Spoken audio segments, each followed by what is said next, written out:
Welcome to Cities on the Move. I'm your host, Stephanie Passingham. Natalie Baudler thinks theology naturally goes hand in hand with being green. She is spending this summer incorporating both of those items, and we'll hear more about it. We will also visit with Austin City Administrator Jim Hurm about the furlough concept that has been under discussion by the Austin City Council. And finally, we learn more about CPR classes offered by the Red Cross. This life-saving technique can be taught to just about anyone, and we'll talk with Danny Lee about why this skill is so important. We'll have all this and more coming up on Cities on the Move.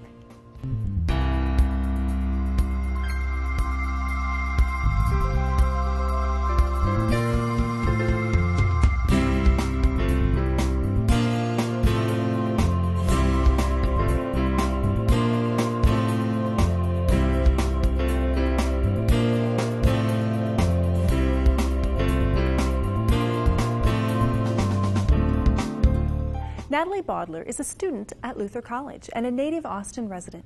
She is spending her summer helping area churches blend their theology with green initiatives. Let's meet her now.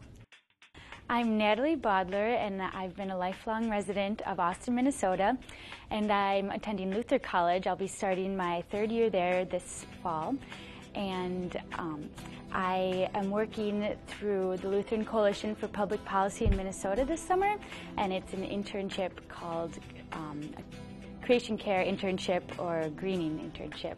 And my family lives in Austin. I have a brother and a sister who's younger, and my parents are Tom and Lisa Baudler.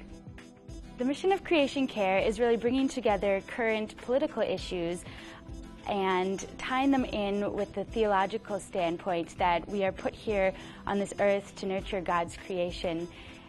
What I'm doing this summer fits really well into what God has put us on this earth to do, because we were put on this earth to nurture creation, and God gave us this by giving us dominion over creation, but some people interpret dominion as rule over, but we should really think of dominion as we are caretakers of this earth. What I'm working on this summer is really just bringing together the community and working with 6 churches around the Austin area, and starting out with Bible studies and just getting acquainted with all the churches and building this theological understanding of earth-keeping principles. The churches that I'm working with this summer are St. Olaf Church, Our Savior's, First United Methodist, Grace Lutheran Church, Red Oak Grove Church, and St. John's Lutheran in Elkton. Working with the church environment has really been a great experience because everyone is so positive and encouraging, and the energy is just phenomenal. The churches have been really great about coming up with their own initiatives too for what they want for their church, and I really build off that for what I'm going to do for them. I'm mainly working with adults to help for their benefit and their family's benefit, but I did speak with Red Oak Grove's confirmation class, and so they will take that back to their households and hopefully get inspired that way. One of the easiest things that people can do for a green initiative is to just simply change their light bulbs from regular to CFL light bulbs, and the Austin Utilities really has a great rebate program. One really great thing that has recently happened was our food preservation workshop that I put on, and Speaker Diane Litsky from the cities, and it was really great because it taught people different methods of food preservation. I really love tying in these green initiatives with the theology standpoint because it's not only strengthens my own faith and knowledge of the subject, but it benefits everyone and the Austin community, which I love and I've lived in my whole life. So it's really important to me.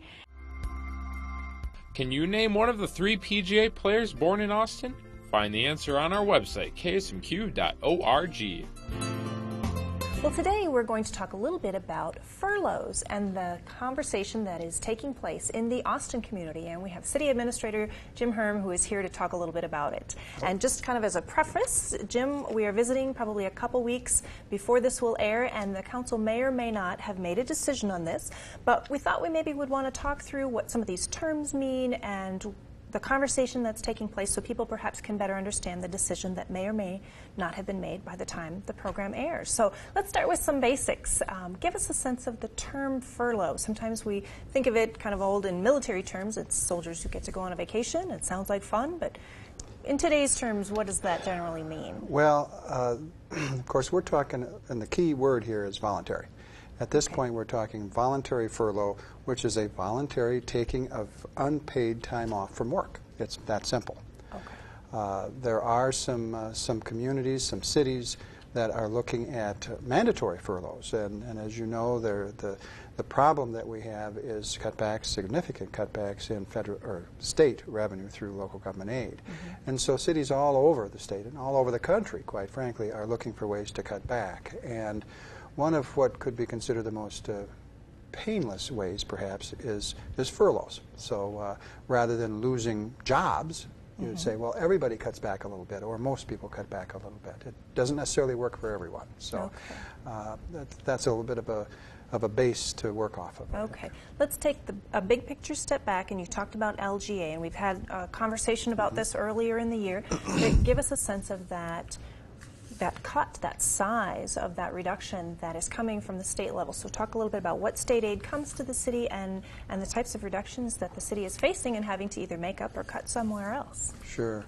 This is the second time in about 6 years that the city of Austin has had significant cuts in money that comes from the state in the form of what we'll call LGA, or local government aid. Back in 2002, we had $7.6 million coming to the city. That was cut back to, in 2004, all the way back to $6.4 million. So that's, $1.2 million reduction.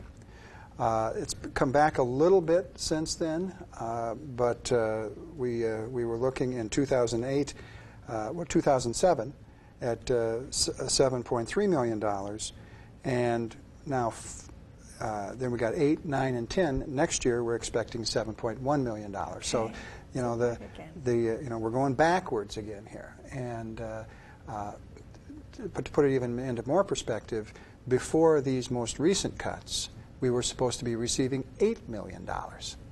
So, and to keep it in perspective, that is over half of our city's general fund budget. So if LGA were to be done away with, it would be just devastating. Services would have to be cut, and we'd have to find other ways of coming up with revenues. Now, cities all throughout the state have been hit differently. Albert Lea has been hit hard. City of Austin's been hit hard. Some of the smaller cities haven't been hit because they were exempt, and even Minneapolis and St. Paul have been hit. It's the communities that have less property value.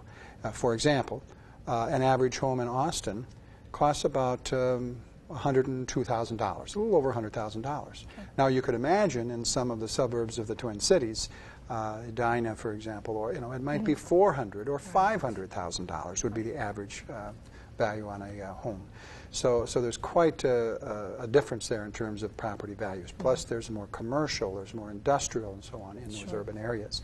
And so we in the outstate receive funds from the state to sort of make up that difference, so that we don't have very low-tax, high-service communities in the urban area and very high-taxed, low-service communities out in the rural area where we don't have that property value. So that's sort of the base of where the problem comes from. The second part of that problem is we can't really trust the state giving us the money that they say they're going to. It's hard to plan on that. Sure. In December of this last year, they cut a lot of money from us at the last week of our fiscal year. Right. And now in 2009 we've got some cuts, and in 2010 we're expecting even greater cuts. Now they're not as high as the governor had originally proposed, but we still have very significant cuts. And the concept of furloughs, we're asking employees, those who it works out for, to take voluntary time off during 2009, and the council is considering, and hopefully by the time this airs, council will have approved this voluntary furlough program.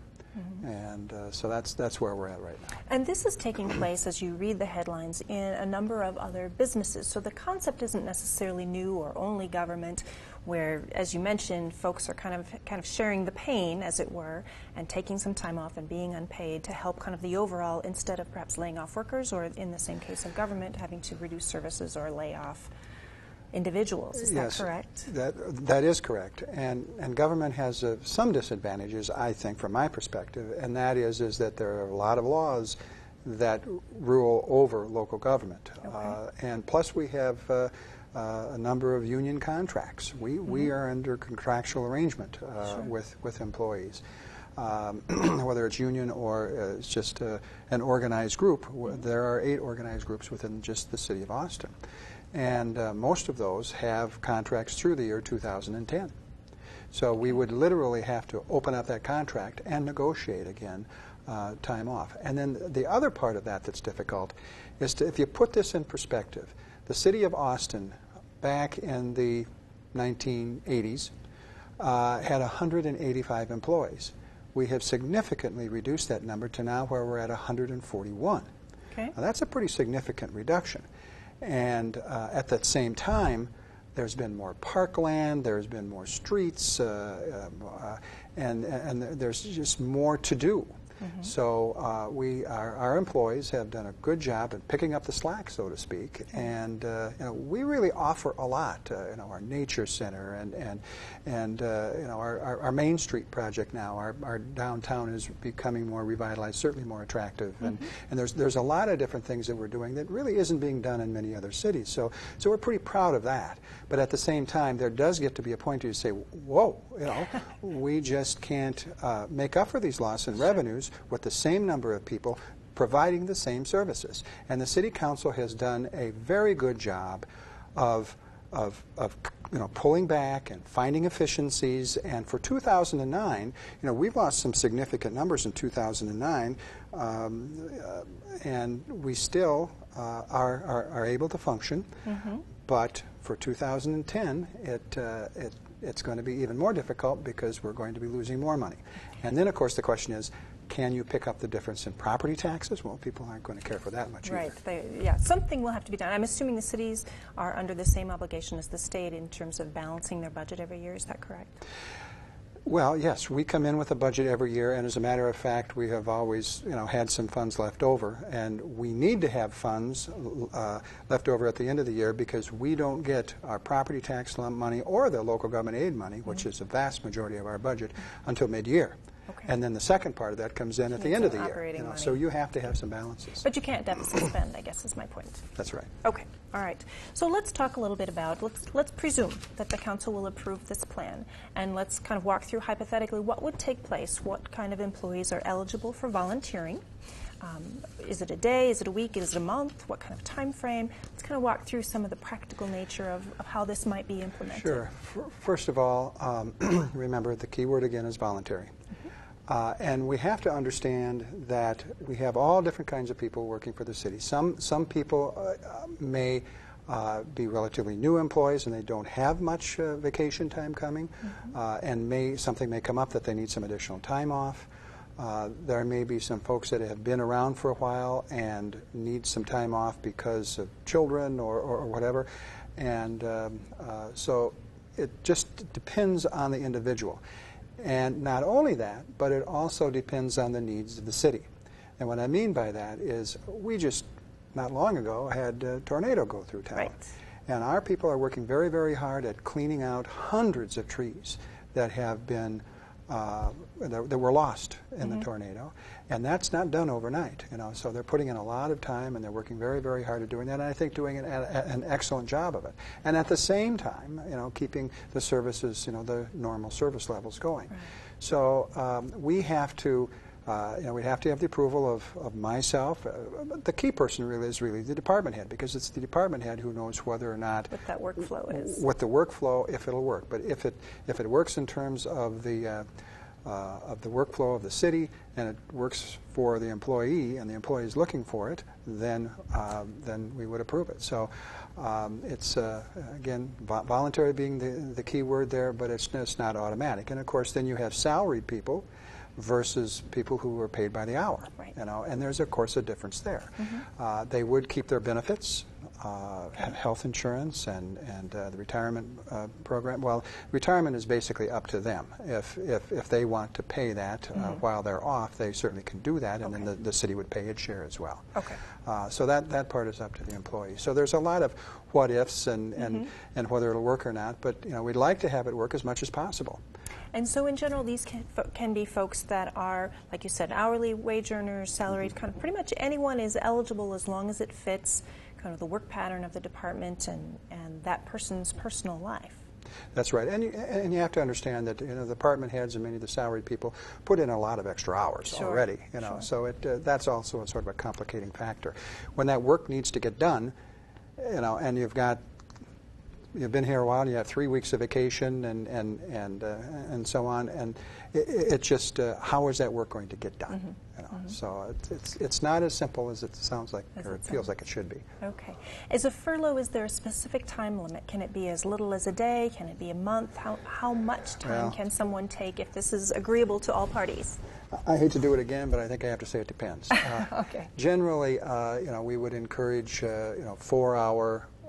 You know, at least a half a day or a full day. In some cases, we would prefer, particularly in the salaried folks, we prefer, you know, consistent days, like a week or something like that, because then it gets into, again, the law. You would that person technically during that time frame becomes a wage person, an hourly person, and so if they put in more than 40 hours that week, you'd have to pay more, you know, and so, you know, the whole idea here is to save money, and so, you know, we don't want to allow people to be off, which cause, you know, something happens that they have to come in later and get paid time and a half, or someone else has to come in and do the work for them that they're not there.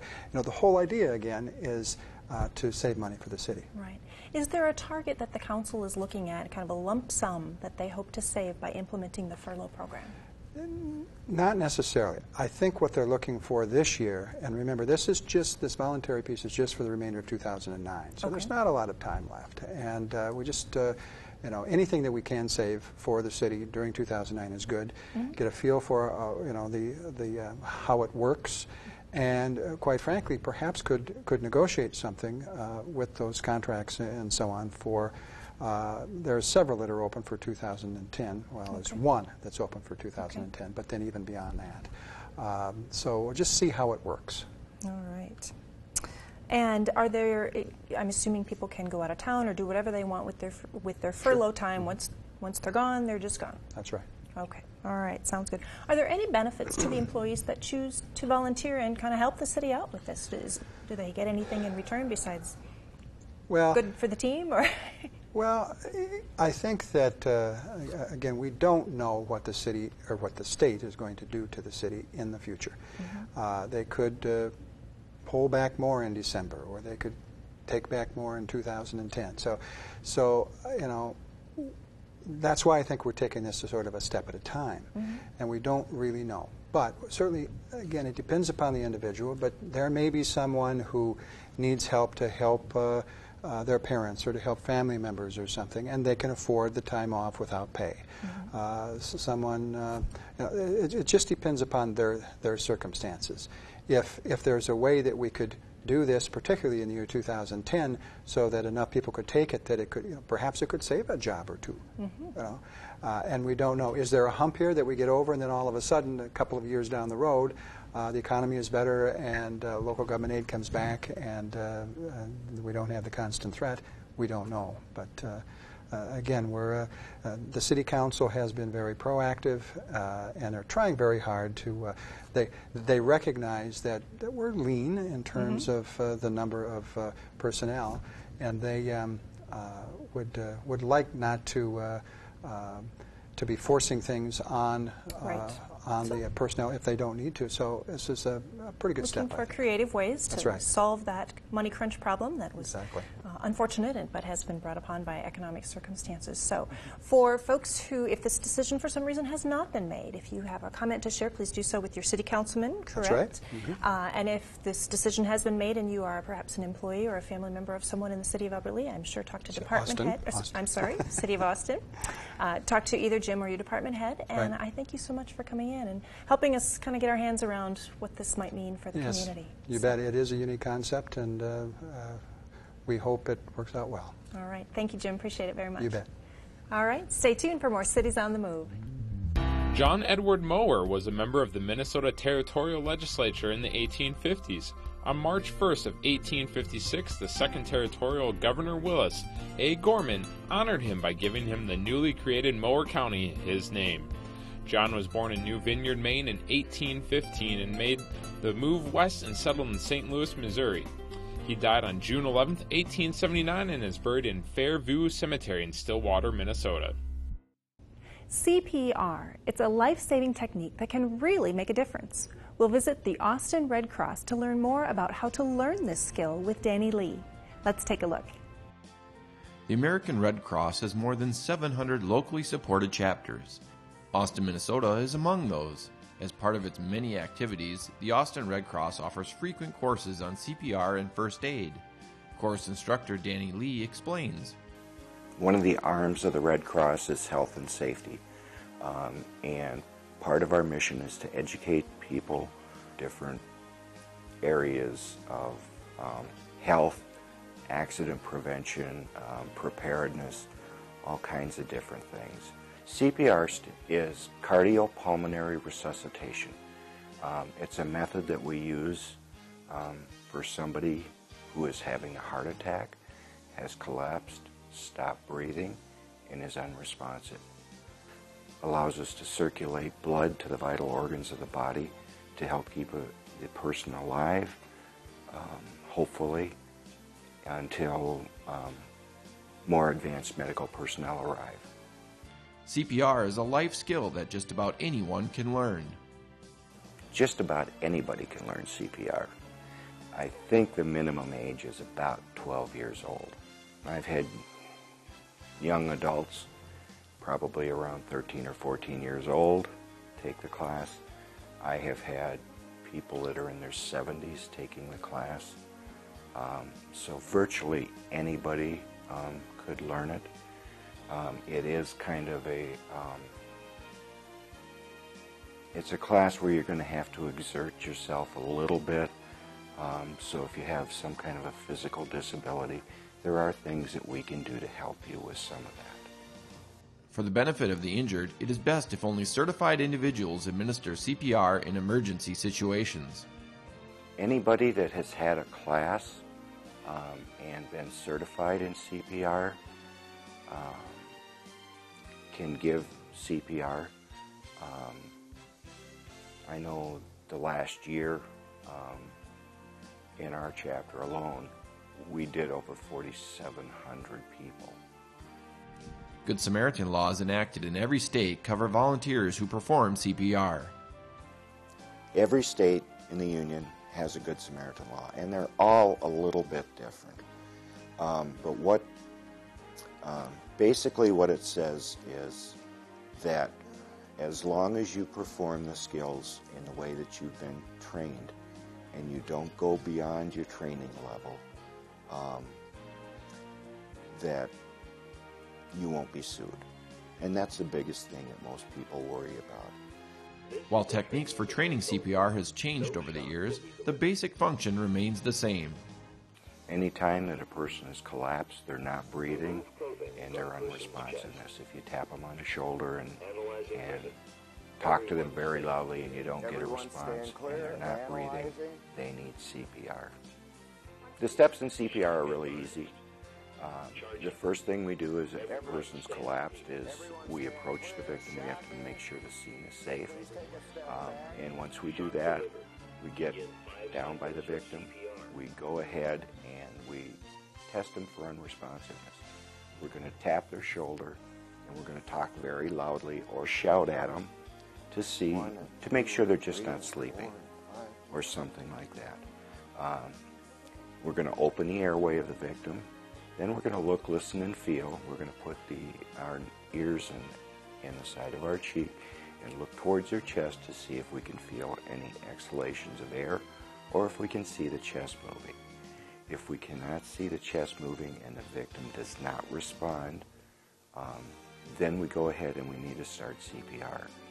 And that's a matter of giving 2 breaths followed by 30 compressions of the chest to help circulate the blood, oxygen-rich blood throughout the body to the vital organs to help hopefully keep the person alive until more further advanced medical personnel arrive and they can get the individual to a hospital. In Austin, classes are offered frequently, and Danny provides a welcoming environment for easy learning. For me, the hardest part about learning the skill was actually making up my mind I was going to do it and signing up for the class. Time commitments vary, but can be as little as 2 3-hour sessions, and certifications last 1 year. The Red Cross, keeping our regional cities safely on the move.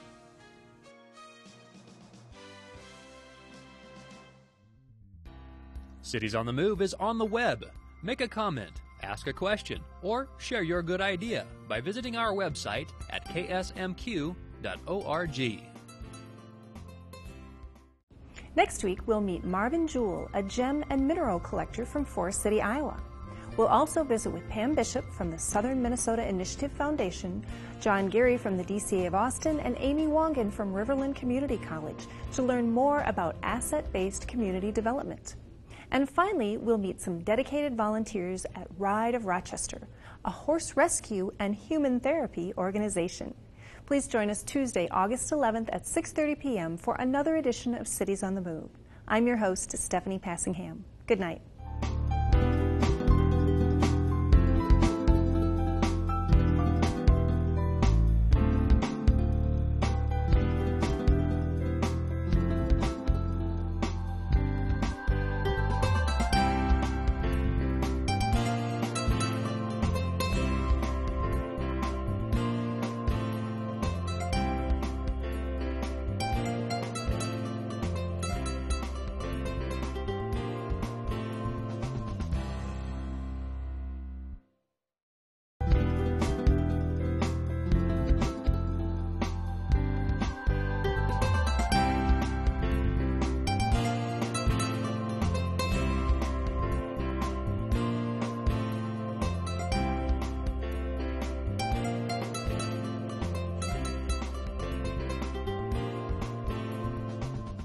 Production of this program is made possible in part through a grant from the Blandin Foundation.